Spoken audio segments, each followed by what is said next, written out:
We're going to be talking about virtual reality journalism. And with us today are Holly McCall from USA Today and Ray Soto from Gannett. So it took me a while to figure out which one was in Chicago and which one we got that all screwed up today, but we got it all figured out. So they're going to have the next half hour here. Whole session, there's demonstrations and lots of interactivity. So the floor is all yours, and hope we get lots of good questions. Again, thanks. All right, thanks much. All right, so let's talk about virtual reality, specifically where the USA Today network has been and where it's going. I'm Ray Soto. I'm the creative lead at Gannett, and I'm responsible for driving the storytelling opportunities through VR across both our editorial and product development teams. So video games and journalism. My background is I'm a video game developer, and I'm sure some of you might be wondering, okay, what exactly is a creative lead? And what is a former video game developer doing within the journalism industry? And for me, I'm passionate about storytelling.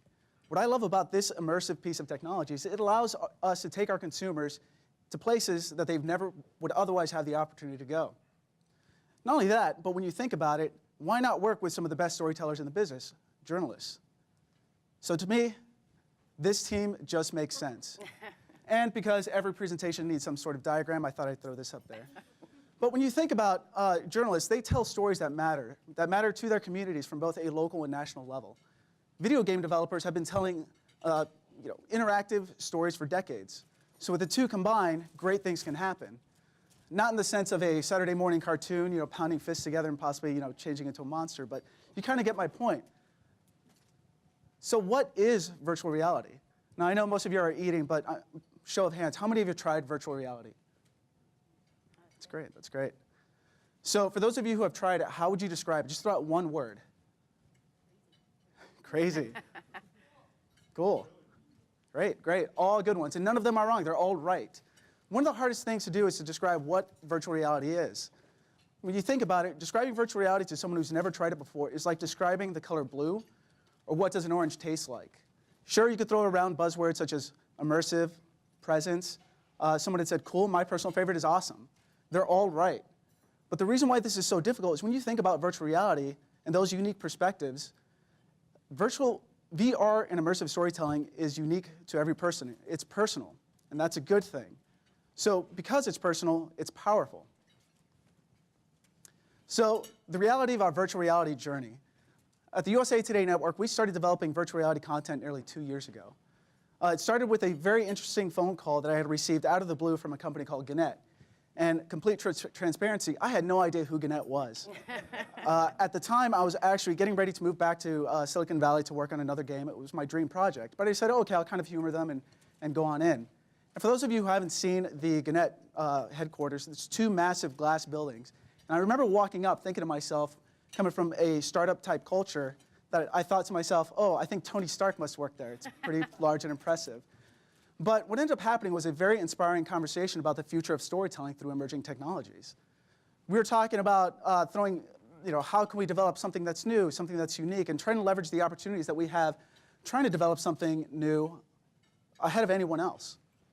So what we didn't realize at the time is the journey to develop something great was difficult due to technical limitations. And it's not in the sense of a lack of understanding of the technology, what works and what doesn't work with storytelling, but being so far ahead of the curve 2 years ago that we're waiting for technology to catch up to us. It's kind of a unique, fun problem to have. But fortunately, starting 2 years ago, similar to Sam and Frodo in The Lord of the Rings, we wanted to leave our comfort zones and try something new. We understood that this was a very unique, once-in-a-lifetime opportunity. I also want to iterate that no one died on this journey, but we did drink a lot of coffee. We had a lot of late nights with pizza. But what ended up happening from that is an industry first. We developed Harvest of Change. The Harvest of Change development cycle was roughly about 2 months. It took us 5 weeks to create the virtual environment. We were working very closely with the Des Moines Register to get reference material. We sent a team out to start interviewing and capturing content on a 6 GoPro array. And for those of you who aren't too familiar with how VR 360 is currently captured, what we used at the time is taking 6 GoPros mounted on a cube, pointing in 6 different directions, taking each one of those images and rendering them out into one seamless image. So the post-production took us quite a long time. But we finally had it. We had the virtual environment, we had the 360 videos, and we pulled all of that together into a game engine, something I'm very familiar with working with. So after we pulled everything together, we did testing, and even more testing, and then we finally had it.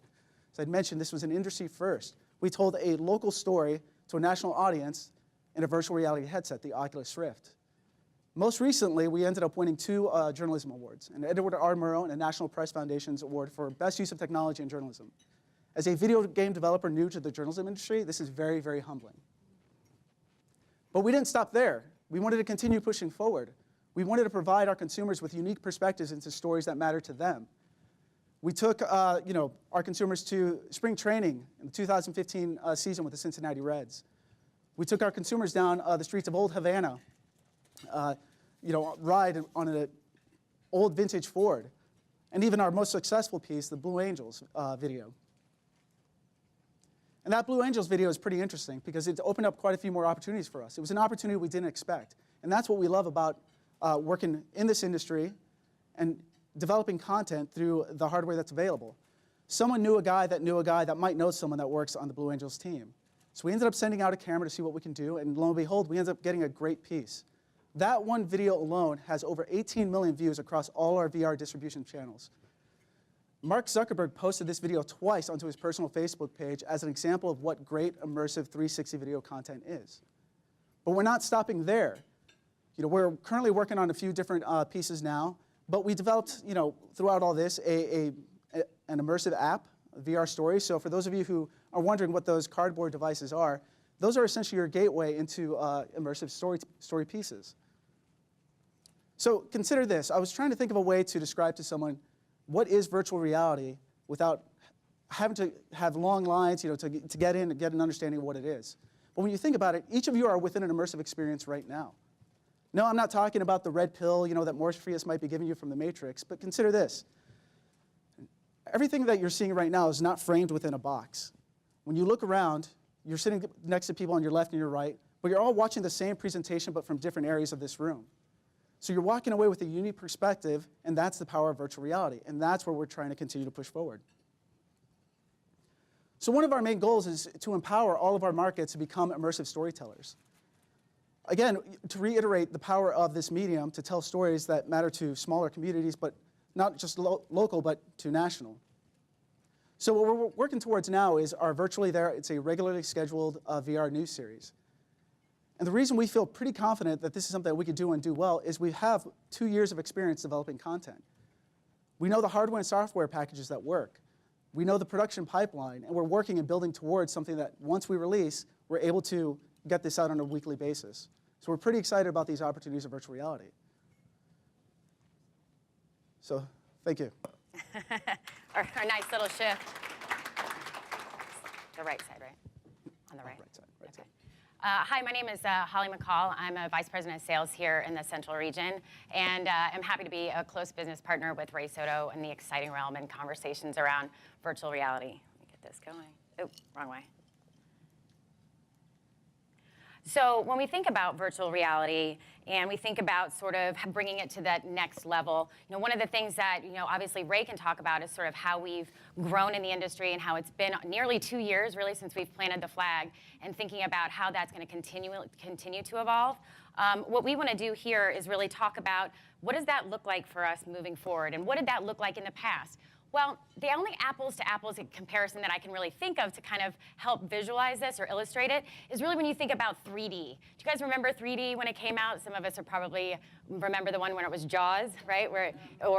That was sort of this kind of gimmicky type of execution where it came out at you. And if it was potentially maybe it was a sword that kind of came out to you from a war zone, maybe it was water that was splashing on your face, or fireworks that were going off that you could almost touch when you were doing a celebration. Well, that stuff is kind of gimmicky, right? And so how do you kind of bring it to the point where it's not a gimmick and it's part of good, truly immersive storytelling? And so to echo Ray's point, one of the things that we're really very proud of at USA Today Network is that ability to really conjure up very good stories. So when you think about that, the advent or sort of the evolution of what the 3D experience would look like, this isn't very gimmicky, right? You think of James Cameron for Avatar. much better experience. You didn't feel like you were just watching something. You felt like you were a part of it. You felt you were immersed in that story, and it really brought that world to life in a way that nobody had ever really seen before. And this took 20 years. 20 years. So fast forward to now, right? So you've got this huge puzzle to solve, this world between, bridging the gap between these amazing experiences that maybe you wouldn't necessarily get in real life. So I think for the purposes of today, we've looked at the race, being in a race car, in conjunction with how do you incorporate that into people's daily dialogue? Well, what's interesting is you're seeing the speed with which the evolution is happening has sped up very fast. So you're seeing things like Mark Zuckerberg, who obviously promoted our content, but also was talking about at F8 last week, I think that was last week, over 2 million hours logged inside virtual reality video. That's a pretty significant amount of time when you think about how young this industry is. Or when you think about when the HTC Vive came out, 15,000 devices were sold in 15 minutes. So the speed with which consumers are really adopting new technology has really, really grown over time. And think about that in terms of like the smartphone and what your evolution looks like there, right? Everybody's kind of accustomed to investing in your smartphone. So when we think about how do you kind of bring that storytelling to life in a way that isn't that gimmick that 3D started with? How do you do it in such a way that's really unique and ties to local communities, ties back to really great journalism, and bringing that to fruition into life? And I don't mean by just kind of going over there with my colleagues at the conference and experiencing the VR, although you guys are all very welcome to see the different executions. We've actually got the gear and the cardboard. But really, how do you get it to the point where it's something I want to do all the time? Something that I'm going to be a part of that, and I know that when I put that headset on, that I know to turn left or right, that you don't have to do, like have sound or a trigger like that kind of make me turn my head. So what does that look like? That looks like, for us, it's USA Today Network. And what we're comprised of, and you may or may not know, because that changed at the beginning of this year, really because we're comprised of 3,000 journalists, 110 newspapers, so legacy publishers, that come together to define and drive good storytelling. And we've had the opportunity really to think about how can we provide sort of local community storytelling in such a way that's so compelling that we can then amplify it through a national lens, right? So that's a really unique position. So not only have we invested in the technology and the storytelling over time, but now we have the correct distribution mechanism and the right stories we're able to tap into that are authentic and organic and really feel genuine, which is ultimately what we all want storytelling to be like, right? So we do have a commitment in terms of what that experimentation is going to look like. We want to continually drive that dialogue. We want to be sort of the folks that are first to market and thinking about what that experience really looks like. I actually think we picked some of the same similar images, but the whole goal is here, there's no real metrics. There's no analytics. There's no established benchmarks in virtual reality, but there's a really exciting opportunity for us as a new medium, very much a new medium in its infancy, to be the ones who define that. And I think that that's a really important role for legacy publishers like ourselves to be able to take it to that next level, to really reshape what journalism might look like in the future, and to really bring some of these very cool executions, whether it's being in a race car, being in the cockpit of the Blue Angels plane, and I really encourage you guys to experience it if you haven't already, and then kind of bringing sort of that local community storytelling with the Harvest of Change. So we want to be a part of that dialogue. We would like to create the standard, set the standard for what real, true, immersive storytelling could look like and how we could bring that to life. And we're very excited to be able to be a part of it. That's it.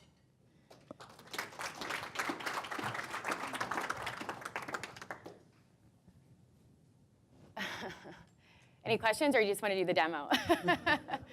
Sure. So, for the products or the stories that you've actually posted to your website so far, Sure. I mean, obviously the consumer doesn't need they don't need goggles. Yeah. I'm just curious. Like, what's the current distribution look like? How comparable is it to my mother? It is, actually. Okay, so I think about it in terms of this, and maybe Ray would interject over top of me in a minute, but when we shoot in VR, when you think about it, there's not a huge distribution mechanism yet, right? You think about, the cardboard viewers that were distributed in the New York Times, right? You think about that execution.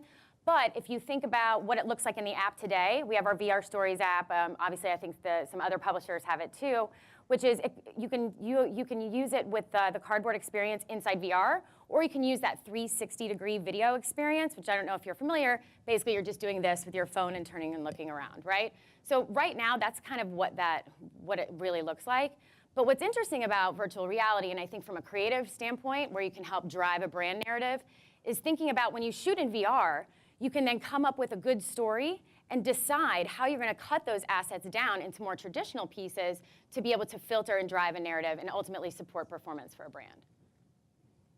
I kind of just wanted to add to that too, is when you think about those cardboard devices, they're pretty cheap, less than $20, whatever it is. The way that we view it is it's an opportunity. When you think about how many smartphones there are out there, that each person literally has a VR-capable device in their pockets right now. So it's simple enough, well, intuitive enough, where a user can just download an app, hit play, and put it into a headset. And if they had headphones, they're immersed within a pretty unique experience. I like to joke around. It's the gateway drug to VR. It really is. That's very good. I think the other thing too that's going to be pretty interesting in the upcoming months. So we'll keep our separate app, because if you wanted to just experience what virtual reality look like, but it's also going to be incorporated into our traditional app, so that universal app for USA Today Network, which I think just adds to the speed with which the adoption is happening. Right here. Perhaps we could invite the absolutely. So, the demos while we continue with Q&A. sure. That would be a lot of fun. We've got I've got 4 of our colleagues here from the Chicago office who are ready to rock and have you guys test the gear. There's a couple of experiences there. You've got the branded cardboard, which is sort of how we would distribute inside our newspaper network. You've also got the Samsung gear, and then you've got sort of the intermediate cardboard gear, which look kind of like, oh no, I don't know if we have those, but they look kind of like Harry Potter glasses. I don't know if you guys have seen them. You sort of hold your phone in front of you. So I'd encourage you guys to kind of explore and utilize the technology we want to share with you. and we can have a demo come over to you. In the meantime, are there any additional questions as we continue with the demos? Yes, one right here. Raymond, quick question for you. So we did a demo with your guys' stuff, just so you know, a couple of weeks ago at one of our major conferences, and it went over really well.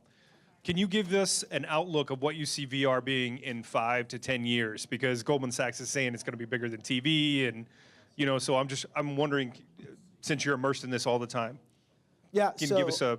So that's kind of a funny question. So last night when I arrived to Chicago, I went to the Purple Pig and ate by myself, and ended up sitting next to someone who works at Google, and we got in that same exact conversation. Where do we see VR in 5 years? And for me, I see it's going to be very heavily driven by mobile. I think it's going to be devices that are wireless, closer to what you see with the Gear VR now, but better processing power, possibly motion tracking, and on from there. But as far as the type of content that's being developed, I think we're going to see more, let's say, television and film, and the ecosystem kind of just, right now it's so scattered that for a new user that's getting into VR, it's, well, do I get HTC, do I get Vive, or do I just use my phone? Fortunately, we're developing for pretty much every platform, but it's so scattered. Well, I have that. All right, so It's a loaded question. I love the Vive hardware. I like what Oculus is doing with their content, and I love the opportunities of mobile. I know it's kind of vague, but I'm a huge fan of all three. You know, the other thing to consider too is there's going to be this convergence of VR and AR within 5 years or so. You know, AR is pretty far off, but when you're seeing companies such as Magic Leap, you know, this secretive startup, that I think in 5 years you're going to see things kind of, you know, merge and kind of pull apart. So we're going to see something that's kind of a mix between VR and AR, whatever that's going to look like, and then it'll just separate from there. I think what's nice about what we're doing is that it's all about the storytelling and using the right gear to tell the right story, right? So don't you have to customize the content experience based on the gear? I think over time, it seems to me like some of the activity that'll transpire will be more engaging, right? And less just watching and kind of turning your head, but maybe you're doing some other types of action. How are your reporters embracing it? I mean, from what I've understood, they're thrilled. We have a dedicated team of 4 folks who really just shoot VR. That's what their whole job is. There's some exciting things kind of coming down the pike in terms of editorial coverage that I think will be pretty compelling and get some good press.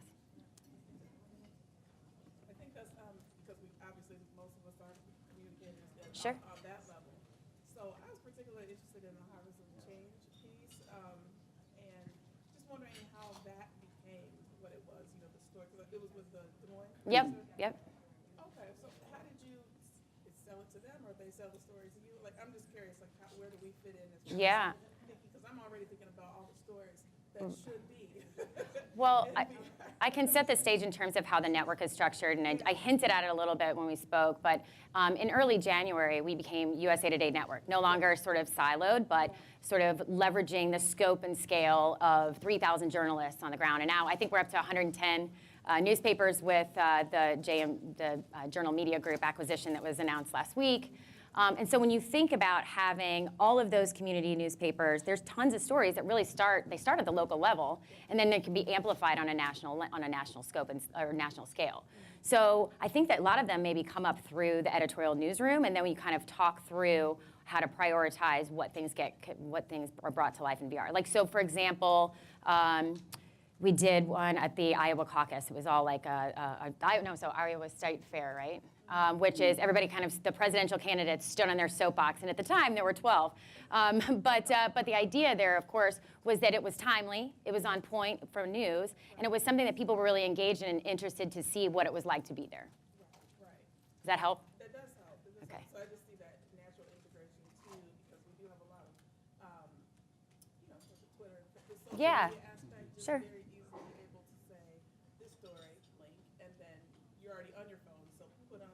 So I'm just trying to think like how smoothly that transition kind of works between social media too. Yeah, so I think that's a really interesting point, right? So when we talk to brands about how do you bring, sort of that VR storytelling to life in conjunction with what's happening with the editorial, right? So how do you drive a brand and content narrative and anchor that with VR?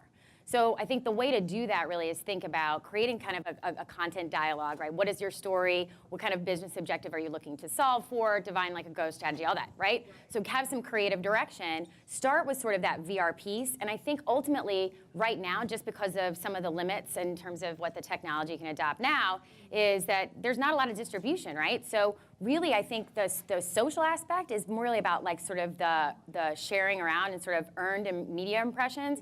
Where I think it gets really interesting and compelling is when you start to cut it down, make it into more sort of native executions, 2D video, 360 video, interactive infographics. Like, how are you able to do that and support it within a credible environment? I just wanted to add real quick. One of the things that we also want to do is we want to ensure that we don't treat this as a gimmick, because we Right. are so early on that if we screw this up now, we ruin this unique opportunity we have. So it's a very collaborative process right Sure. now, which is great. Which she had mentioned, the editorial side, the creative direction side, and that's how it kind of comes together. So. Oh yeah, you had a question? I have a question just about the general technology. I mean, I'm familiar, I had an experience to try this, but I get motion sickness. So when I went to the Harry Potter thing, the ride there in Orlando, I had to basically keep my eyes closed because I was going to get sick. So when they asked me, do I want to watch the Blue Angels now or Cuba, I was going to go for Cuba because it wasn't going to make me. But is that a situation, people who tend to have motion sickness, do they get affected by this, or is it because you're not actually physically moving around as much, you avoid that? It's pretty much all of that. But here's the thing. We were more concerned with motion sickness early on when the technology first came out, because tracking was pretty terrible, resolution was terrible. Where you're going to find most motion sickness is due to the content creators not understanding best practices when it comes to guiding the user throughout the scene. How do you move a camera? Well, you don't want to move it left or horizontally because there's that sense of motion sickness. Down on Z space, forward and backwards, easing in and out. So we've had 2 years experience developing this. We're moving away from. We're able to identify this is going to make someone sick right away. So it's all up to content creators now rather than hardware. Great. One last question. Okay, I'm curious if you've been approached by people outside about using your technology beyond purposes of journalism and communications, but more for, like, I see a lot of potential for like therapies or like exposure therapy for people with PTSD or with fears of something. It seems like there's a lot more potential, and I wonder if you've had any interest in that. I think there's a lot of different executions for it. I think you bring up a good point. So one of the things that I inadvertently left out was that this is such a new medium. It's so unlike everything else, right? So it's not like you know, it's not like pre-roll video. It's much bigger. To your point, you would be able to use it in therapeutic ways or for educational purposes, or really to you know, make sure that we save publishing and keep that good storytelling on the ground from our communities alive. So I think there's multiple ways to really think about what virtual reality could look like, and we are just at the forefront of that. I think what's really exciting, to Ray's point, is that we've been doing this for almost 2 years, which sounds like, you know, it sounds like decades by comparison to most. But I think it's gonna speed up quickly, and I think the consumer adoption rate is gonna continue to grow.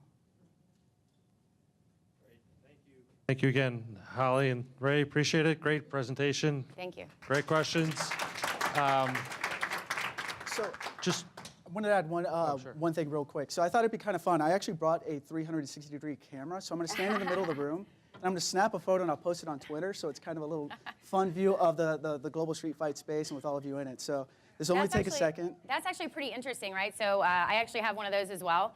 The price of entry for a 360 camera, which also shoots video as well, is $300, right? It's less than a smartphone, and it's half the size. So think about how quickly that's going to take hold in terms of consumer adoption. All right, so this is going to be real quick. I'm just going to count, you know, down from 3, and I'll snap it. So 3, 2, 1. All right, thanks. That's it. We're done. awesome. Thank you.